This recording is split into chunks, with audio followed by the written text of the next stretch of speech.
Eh, Welcome to this day in wrestling history for July 19th. In 1960, in Minneapolis, Minnesota, Bon Gagne and Leo Nimolini defeated Murder Inc., which is a team of Terry Mills and Stan Kolaski, to win the AWA Tag Team Championship.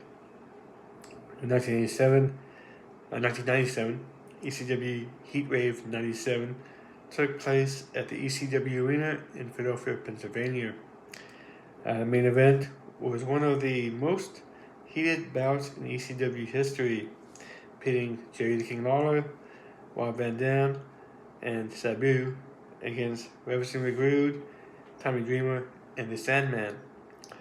Lawler was depicted as invading the company he called extremely crappy wrestling, with the hope of the two men who believed they were better than the company that gave them the first national break.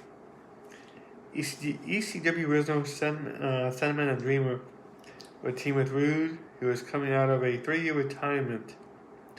In the end, Rude, the longtime WWF and WCW competitor, turned on the ECW loyalists and allowed Lawler, RVD, and Sabu to take the win. This would be Rude's last match ever. Earlier on the card, the ECW Tag Team Championship changed hands when the Gangsters, the team of New Jack and Mustafa, defeated the Dudley Boys, Bubba Ray and D-Ron Dudley, in a steel cage weapons match. In 2003, Ring of Honor presented the first Death Before Dishonor event at the Rexplex in Elizabeth, New Jersey.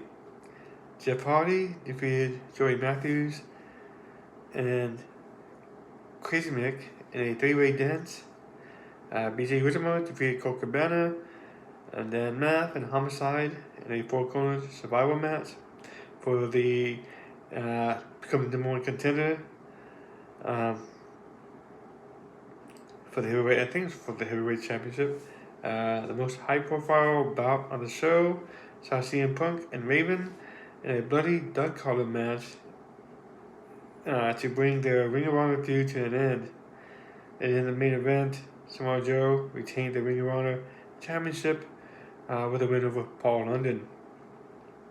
TNA's Victory Road pay-per-view took place at the Impact Zone in Orlando, Florida.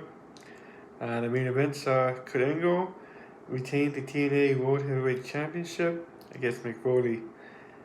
The team of Booker T and Scott Steiner defeated Beer Money Incorporated, which were James Storm and Robert Roode, to win the TNA Tag Team Championship.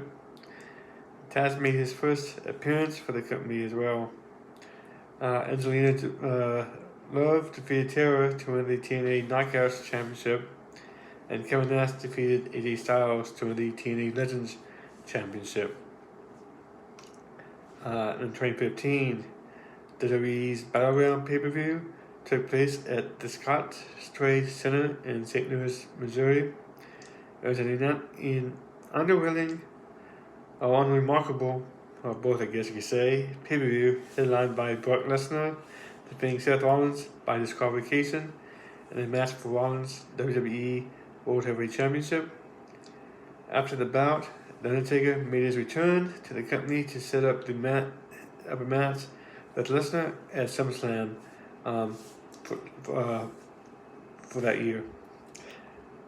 In 2016, WWE marked the reintroduction of their brand split as they once again split their roster between Raw and SmackDown on the premiere of SmackDown as a live rather than taped show at the DCU Arena in Worcester, Massachusetts.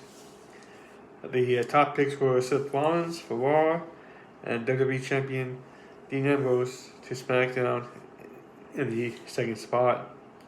The highest placed woman was the WWE Women's Champion Charlotte Flair, who was drafted 3rd overall to Raw.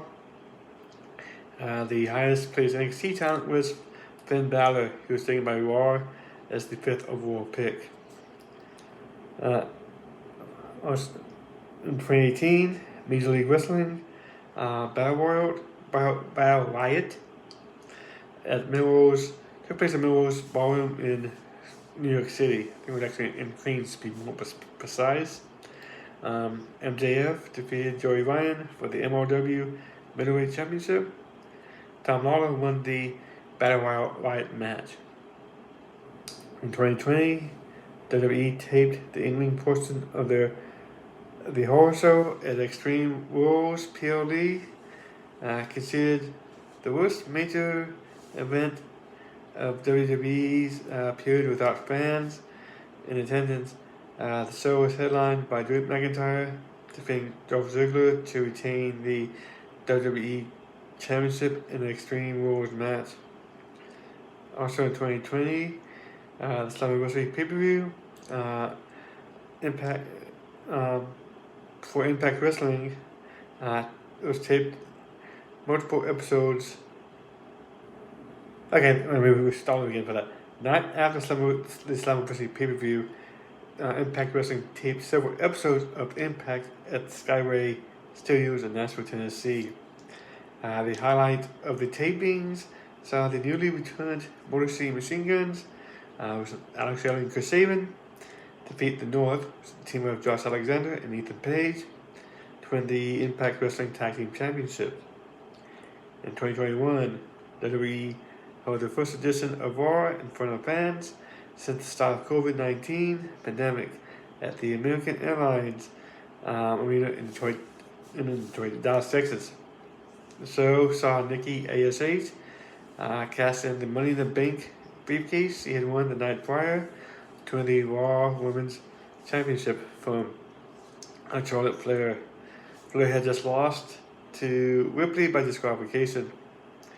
Other notable events on the night saw John Cena and Keith Lee make their long-awaited returns to the program, and then NXT champion Karrion Kross made his main roster debut in a disappointing loss to Jeff Hardy.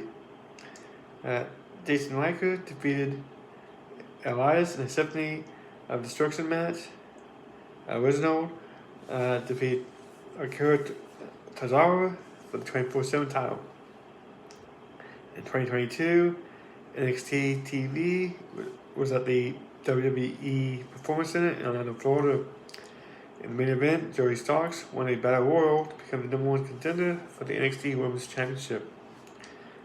In 2023, AEW Dynamite Blood and Guts was at the TD Garden in Boston, Massachusetts.